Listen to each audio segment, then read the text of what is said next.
मुहिब वतन कमांडोज की एक सनसनीखेज दास्तान जो दिफाई वतन के साथ साथ वादी कश्मीर को भारतीय दरिंदगी से बचाने के लिए पिछली 7 दहाइयों से मुसलसल दुश्मन के सीने पर मोंग दल रहे हैं। कहानी की तरफ बढ़ने से पहले आपसे गुजारिश है कि चैनल को सब्सक्राइब कीजिए और वीडियो को लाइक कीजिए। आइए कहानी की तरफ चलते हैं। यहाँ से गंतूर के बंदरगाह तक उन्हें एक मछेरे की कश्ती मिल गई और वो गंतूर पहुंच गए।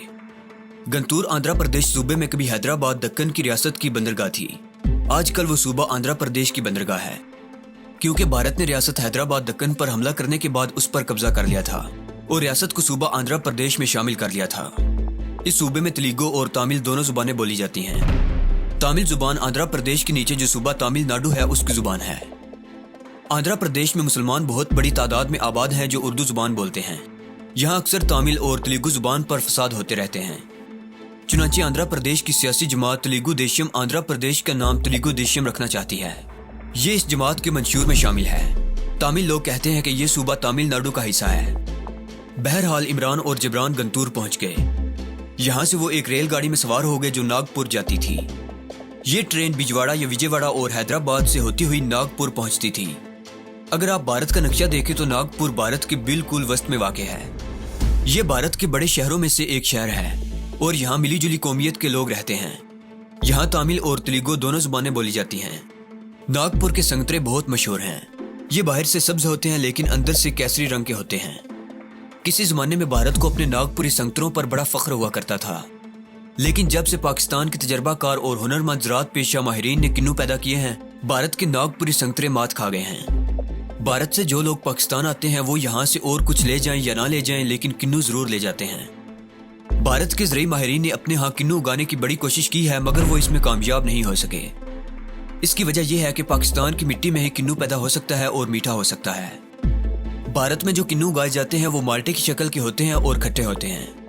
नागपुर का रेलवे स्टेशन बहुत बड़ा जंक्शन है। गाड़ी यहाँ काफ़ी देर तक खड़ी रही। इमरान ने यहाँ अंग्रेज़ी का एक अखबार खरीद कर देखा। उसमें ट्रिवेंड्रम की बंदरगाह पर एक तिजारती जहाज में आग लगने की खबर छपी हुई थी। खबर में यह बिल्कुल नहीं बताया गया था कि इसमें भारी तादाद में गोला बारूद लदा हुआ था जो फट गया था। खबर में सिर्फ ये लिखा था कि पेट्रोल और मिट्टी का तेल गोदी पर उतारा जा रहा था और एक मलाह के हाथ से जलता हुआ सिगरेट गिर पड़ा, जिसकी वजह से आग भड़क उठी। देखते देखते आग फैल गई, लेकिन आग बुझाने वाले अमले ने आग पर बहुत जल्द काबू पा लिया। इमरान ने यह खबर जबरान को भी पढ़ाई। दोनों एक दूसरे की तरफ मानी खेज नजरों से देखकर मुस्कुरा दिए। नागपुर से ट्रेन चली तो सैनवी, नरसिम्हापुर और सागर के रेलवे स्टेशनों पर ठहरती हुई झांसी पहुंच गई। झांसी भी भारत का तारीखी शहर है, जहां की रानी झांसी ने गदर के मौका पर अंग्रेजों से लड़ाई की थी।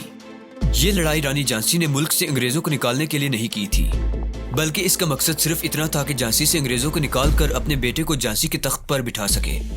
झांसी से आगे ग्वालियर, आगरा और मथुरा के शहरों से गुजरती हुई ट्रेन गुड़गांव और फिर दिल्ली पहुंच गई। दिल्ली पहुंचने के बाद रेलवे स्टेशन पर ही कमांडो इमरान और कमांडो जबरान मुहतात हो गए और एक दूसरे से अलग होकर स्टेशन से बाहर निकले। स्टेशन से बाहर आकर कमांडो जबरान एक जगह चौक में खड़ा हो गया। कमांडो इमरान ने अकेले जाकर एक टैक्सी ली और जबरान को चौक में से ले लिया। एहतियात की वजह यहाँ की इंटेलिजेंस थी, जिसके बारे में कमांडो इमरान और जबरान को मालूम था कि जनूबी हिंद की बंदरगाह पर असलहा से लदे हुए जहाज की तबाही के बाद अलर्ट होगी और मक्खियों की तरह लारी अड्डों और रेलवे स्टेशनों पर मंडला रही होगी। टैक्सी में बैठकर वो सीधे हाजी साहब के होटल में आ गए। हाजी साहब उस वक्त काउंटर के पास ही कुर्सी पर बैठे अखबार पढ़ रहे थे। उस वक्त वो अकेले थे। हाजी साहब ने इन दोनों को आते देखा और बाएं हाथ की उंगली को 3 बार हिलाकर इशारा किया कि ऊपर वाले कमरे में चले जाओ। इमरान और जबरान हाजी साहब से सलाम दुआ लिए बगैर सीढ़ियां चढ़कर ऊपर वाले कमरे में आ गए। इस कमरे की चाबी हमेशा बाहर एक गमले के नीचे पड़ी होती थी। कमरे का ताला खोलने के बाद उन्होंने चाबी वापस गमले के नीचे छुपा दी और कमरे में आकर बैठ गए। थोड़ी देर बाद हाजी साहब भी आ गए। उन्होंने आते ही दरवाजा दोबारा बंद किया और इमरान और जबरान को बारी बारी गले लगा लिया। तुमने बड़ा काम किया है। ये बताओ, जिस जहाज में आग लगने की खबर अखबारों में छपी है ये तुम्हारे वाला जहाज ही था? कमांडो इमरान ने कहा, इसके सिवा कोई दूसरा जहाज नहीं था। यही वो जहाज था जिसमें कारगिल के महाज पर भारतीय तोपखाने और मार्टर गनों के लिए भारी मिकदार में गोला बारूद लाया जा रहा था। भारत सरकार ने असली खबर अखबारों में नहीं छपने दी कि उनका एक असलहा बरदार जहाज तबाह हो गया है। ये खबर वो कैसे दे सकते थे? हाजी साहब बोले, अच्छा ये बताओ कि तुम इस वक्त कहाँ से आ रहे हो? कमांडो इमरान ने हाजी साहब को पूरी दास्तान बयान कर दी। हाजी साहब बोले, शाबाश, तुमने बहुत बड़ा कारनामा सर अंजाम दिया है। اب تمہارا کیا پروگرام ہے؟ کیونکہ میرے نزدیک تمہارا میرے ہوٹل میں زیادہ دیر ٹھہرنا مناسب نہیں ہے۔ عمران نے کہا ہمیں یہاں زیادہ دیر ٹھہرنا بھی نہیں ہے۔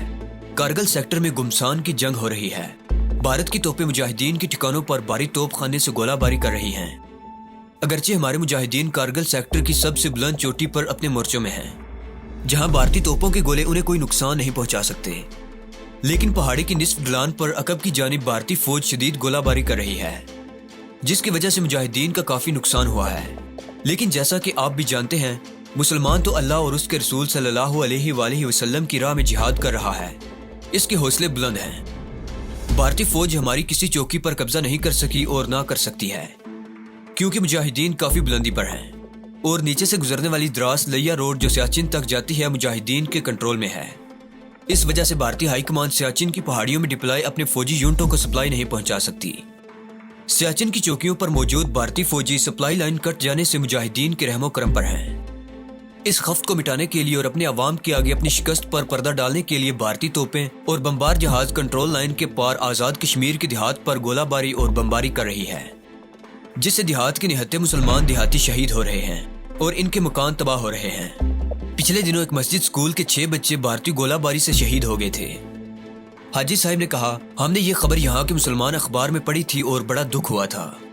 کمانڈر عمران نے کہا لیکن یقین کریں مسلمان دیہاتیوں کے حوصلے پست نہیں ہوئے، ان کے مورال بلند ہے اور وہ ہر آفت کا صبر اور بہادری سے مقابلہ کرنے کو تیار ہیں۔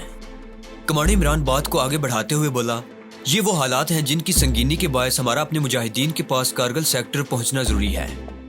ہم نے کارگل سیکٹر کی بھارتی توپوں کو ملنے والا گولہ بارود تباہ کر دیا ہے، اب جا کر دیکھنا ہے کہ وہاں کیا صورتحال ہے اور ہم مزید کیا کچھ کر سکتے ہیں۔ حاجی صاحب نے کہا یہاں مجھے علامہ اقبال کا ایک شعر بہت یاد آ رہا ہے، وہ فرماتے ہیں جس سے جگرے لالا میں ٹھنڈک ہو وہ شبنم، دریاؤں کے دل جس سے دہل جائیں وہ طوفان۔ یعنی مسلمان امن پسند ہیں، اس کا مذہب اسے امن کا درس دیتا ہے، لیکن اگر اس کی عزت اور اس کی غیرت کو للکارا جائے تو وہ ایسا طوفان بن جاتا ہے جس کی ہیبت سے دریاؤں کے دل بھی دہل جاتے ہیں۔ اللہ اللہ تم ضرور کارگل سیکٹر میں جاؤ، وہاں تمہاری ضرورت ہے، میری جب اور جس وقت ضرورت پڑے میں حاضر ہوں۔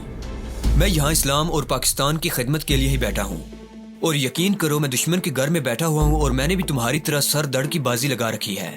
یہ سب کچھ میں کسی معاوضے یا تعریف کے لیے نہیں کر رہا بلکہ صرف اللہ کی خوشنودی اور اس کی رضا کے واسطے کر رہا ہوں۔ کمانڈر عمران نے حاجی صاحب سے کہا حاجی صاحب ہمیں آپ جیسے بھارتی مسلمانوں پر فخر ہے، آپ جو کچھ کر رہے ہیں وہ شاید ہم بھی نہیں کر سکتے۔ حاجی صاحب ہنس دیے، کہنے لگے بھائی یہ تو ہر مسلمان کا فرض ہے جو اس پر اللہ کے دین کامل کی طرف سے عائد ہوتا ہے، میں اسی میں خوش ہوں کہ اللہ تعالیٰ نے مجھے اس فرض کو ادا کرنے کی توفیق عطا کر رکھی ہے۔ کمانڈر عمران اور جبران نے دوپہر کا کھانا کمرے میں حاجی صاحب کے ساتھ ہی کھایا۔ اس کے بعد حاجی صاحب کہنے لگے جموں توی کو ایک ٹرین دوپہر کے وقت بھی دلی سے چلتی ہے، مگر میں دن کے وقت تمہیں یہاں سے آگے سفر کرنے کا مشورہ نہیں دوں گا، تم رات کی گاڑی سے جاؤ تو زیادہ بہتر ہے۔ یہ گاڑی رات کے 8:15 بجے چلتی ہے، میں اس کے ٹکٹ منگوا لوں گا۔ حاجی صاحب نے شام کے وقت دلی سے جموں توی تک کی ریلوے ٹرین کے 3rd کلاس کے 2 ٹکٹ منگوا لیے۔ 7 بجے کمانڈر عمران اور جبران نے کمرے میں ہی کھانا کھایا اور پورے 7:30 بجے حاجی صاحب سے گلے مل کر ان کی دعائیں لے کر ریلوے اسٹیشن کی طرف روانہ ہو گئے۔ ہوٹل میں انہوں نے کھدر کا پہناوا تبدیل کر لیا تھا اور بازار سے نئی پتلون قمیض منگوا کر پہن لی تھی۔ چونکہ وہاں ابھی سردیوں کا موسم تھا اس لیے انہوں نے ایک گرم جیکٹ اور سویٹر بھی پہن لیا تھا۔ وہ جب بھی بازار سے نئے کپڑے خریدتے تھے تو اس بات کا خاص خیال رکھتے تھے کہ کپڑے میل خورے رنگ کے ہوں اور پرانے لگیں۔ جموں توی ایکسپریس دلی ہی سے تیار ہوتی تھی۔ ریلوے کلی سے انہوں نے پتہ کر لیا تھا کہ ٹرین پلیٹ فارم پر لگنے سے پہلے کس جگہ کھڑی ہے، چنانچہ وہ وہاں جا کر الگ الگ 3rd کلاس کے ڈبوں میں سوار ہو گئے۔ پہلے سے وہاں کئی مسافر ٹرین میں سوار تھے۔ ٹرین سائیڈ لائن سے نکل کر جب پلیٹ فارم پر آ کر لگی تو اس میں زیادہ رش ہو گیا۔ کمانڈر عمران اور جبران یہی چاہتے تھے کہ ڈبے میں زیادہ سے زیادہ رش ہو۔ رش میں وہ انٹیلیجنس والوں کی تیز نظر سے بہت حد تک محفوظ ہو جاتے تھے اور مسافروں کے درمیان چھپے ہوئے رہتے تھے، اس وجہ سے وہ ہمیشہ 3rd کلاس میں سفر کرتے تھے۔ ٹرین ساری رات سفر کرتی رہی۔ پھوپ ہٹ رہی تھی جب جالندھر اسٹیشن آیا۔ یہاں انہیں بے حد احتیاط کی ضرورت تھی کیونکہ یہاں سے ٹرین جموں توی لائن پر ہو جاتی تھی۔ ایک ٹرین جالندھر سے پیچھے سنگرور کے جنکشن سے بھی جموں کی طرف مڑ جاتی تھی، لیکن جس ٹرین میں عمران اور جبران بیٹھے تھے وہ جالندھر سے جموں کی طرف مڑ جاتی تھی، شاید اس لیے کہ اسے جالندھر سے بھی جموں کی سواریاں لینی ہوتی تھی۔ جالندھر سے کمانڈر عمران اور جبران نے اپنے 3rd کلاس کے ڈبے بدل لیے اور نئے ڈبوں میں جا کر بیٹھ گئے۔ जम्मू तवी तक वो बेहद मोहतात रहे और चारों तरफ से चौकस होकर बैठे रहे, लेकिन वो किसी की नजरों में नहीं आए और जम्मू पहुंच गए। दिन का वक्त था, धूप निकली हुई थी। जम्मू में मुजाहिदीन का एक खास ठिकाना था जो शहर से बाहर था। हम इसका महल वकूअ बयान नहीं करेंगे। बहरहाल इमरान और जबरान किसी न किसी तरह मुजाहिदीन के ठिकाने पर पहुंच गए। वहां उन्होंने सारा दिन गुजारा और कश्मीर फ्रंट के बारे में ताज़ा सूरत हाल मालूम की और रात के अंधेरे में श्रीनगर की जानिब रवाना हो गए। दूसरे दिन वो श्रीनगर पहुंच गए। श्रीनगर में जगह जगह भारतीय फौज के सिपाही नजर आ रहे थे। कारगिल सेक्टर में भारत ने जो अपनी तरफ से बड़ा जबरदस्त हमला किया था, जिसकी नाकामी के बाद भारत ने श्रीनगर और दूसरे शहरों में सिक्योरिटी सख्त कर दी थी और इंटेलिजेंस वालों की सरगर्मियां भी तेज हो गई थी। लेकिन इमरान और जबरान तजर्बाकार थे। अगर इंटेलिजेंस वाले किसी मुश्तबा को पहचान लेते थे तो इमरान और जबरान भी इंटेलिजेंस वालों की दूर ही से बू सूंघ लेते थे।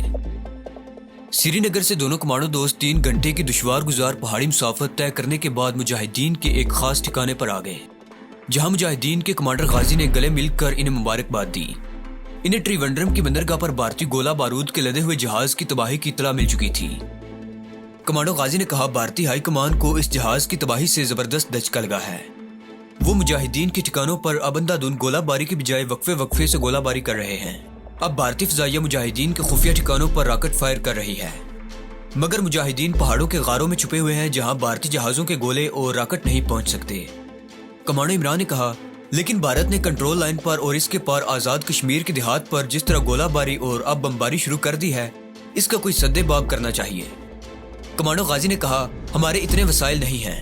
तुम भी जानते हो कि हम महदूद वसाइल के साथ जंग कर रहे हैं, लेकिन इसके बावजूद हमारे मुजाहिदीन अपनी अपनी पोजीशनों पर डटे हुए हैं और हम ज्यादातर भारतीय यूनिटों से छीना हुआ और भारतीय चौकियों पर कब्जे के बाद माले गनीमत में हासिल होने वाला असलहा इस्तेमाल कर रहे हैं। भारत का तोप खाना बौखलाहट में इधर उधर अंधाधुंध गोलाबारी कर रहा है, लेकिन हम सोच समझ कर ठीक ठीक निशानों पर गोले फेंकते हैं और दुश्मन को ज्यादा नुकसान पहुंचा रहे हैं।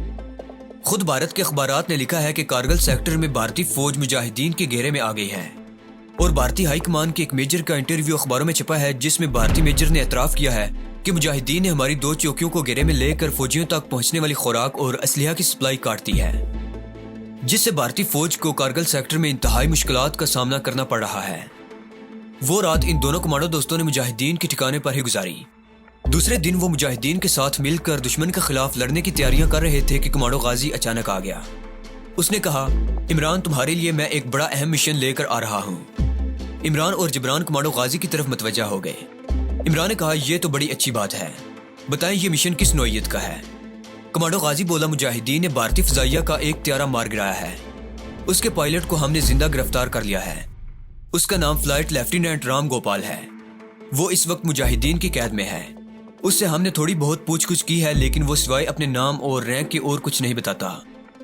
कमांडो इमरान को अचानक एक ख्याल आ गया। उसने पूछा, मुजाहिदीन ने उस पर तशद्दुद तो नहीं किया? कमांडो गाजी ने कहा, मुजाहिदीन ने उस पर किसी किस्म का तशद्दुद नहीं किया। इसकी वजह तुम्हें भी मालूम है कि हम मुसलमानों के खून में रवादारी और रहम का जज्बा है।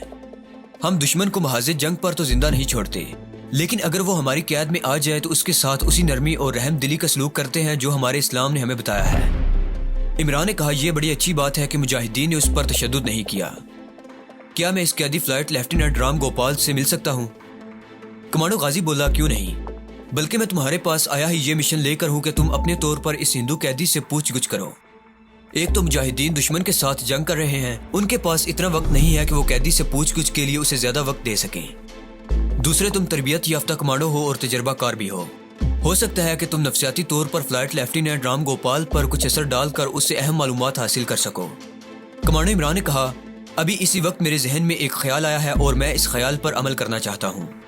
मुझे यकीन है कि अगर मेरा मंसूबा कामयाब हो गया तो फ्लाइट लेफ्टिनेंट राम गोपाल से न सिर्फ ये कि हमें मुफीद मालूमात हासिल होंगी, बल्कि वो इसके बाद भी हमारे बहुत काम आएगा। कमांडो गाजी कुछ हैरान सा होकर इमरान को तकने लगा। आखिर ऐसा कौन सा मंसूबा तुम्हारे जहन में है जो इस कट्टर हिंदू पायलट को इतना मोम कर देगा कि वो भारतीय फजाइया के अहम राज भी हमें बता दे और इसके बाद भी हमारे काम आता रहे? इमरान ने कमांडो गाजी को वो ख्याल और मंसूबा बता दिया जो उसी वक्त उसके जहन में आया था। मंसूबे को सुनने के बाद कमांडो गाजी ने कहा, क्या तुम्हें यकीन है कि इस तरह तुम इस हिंदू पायलट को अपने कब्जे में कर लोगे? इमरान बोला, मुझे पूरा यकीन है कि हमारा मंसूबा जरूर कामयाब होगा। क्योंकि हम दीन इस्लाम के बताए हुए ज़ाब्ते पर अमल करेंगे, इसलिए खुदा भी हमारे मंसूबे में बरकत डाल देगा। یہاں کمانڈر جبران نے عمران کی تائید کرتے ہوئے کہا، دشمن کو اپنے قبضے میں کرنے کے واسطے اس سے بہتر اور کوئی ہتھیار اور دوسرا کوئی منصوبہ اتنا کارگر نہیں ہو سکتا۔ ہمارے دین اسلام نے اسی لیے ہمیں ہدایت کی ہے کہ دشمن کے قیدیوں کے ساتھ اچھا سلوک کرو، تاکہ جب وہ رہائی پانے کے بعد اپنے لوگوں میں جائیں تو ہر جگہ تمہاری تعریف کریں اور تمہارے گن گائیں۔ اس طرح تم نفسیاتی محاذ پر بھی دشمن پر فتح حاصل کر لو گے۔ کمانڈر غازی نے عمران کے ساتھ ہاتھ ملاتے ہوئے کہا، میں آج رات کو ہی تمہاری ملاقات فلائٹ لیفٹیننٹ رام گوپال سے کرواتا ہوں۔